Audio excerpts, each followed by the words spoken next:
లైంగిక వేధింపుల కేసులో అడ్డంగా బుక్ అయిన మాజీ ప్రధాని దేవగౌడ మనవడు జేడీఎస్ ఎంపీ ప్రజ్వల్ రేవన్న ఇండియాకు తిరిగి వచ్చే విషయంలో దాగుడు మూతలు ఆడుతున్నారు. ఇక విదేశాల్లో ఉన్న రేవన్న నిన్న అర్ధరాత్రి బెంగళూరు విమానాశ్రయంలో ల్యాండ్ అవుతారని అందరూ భావించారు. జర్మనీలోని మ్యూనిక్ సిటీ నుంచి బెంగళూరుకు ఆయన బుక్ చేసుకున్న టికెట్ కూడా సోషల్ మీడియాలో వైరల్ అయింది.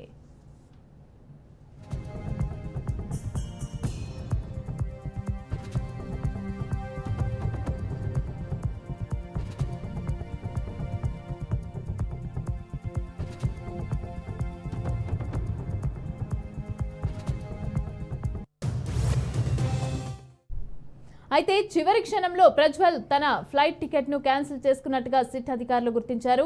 టికెట్ రద్దు చేసుకున్నట్టు అధికారులు నిర్ధారించారు. విదేశాలకు వెళ్లినప్పటి నుంచి ఆయన 4 సార్లు ప్రయాణాన్ని వాయిదా వేసుకోవడం గమనార్హం. ఇక మరోవైపు ప్రజ్వల్ కేసు దర్యాప్తును సిట్ నుంచి సీబీఐకి బదిలీ చేయాలనే డిమాండ్లు పెరుగుతున్నాయి.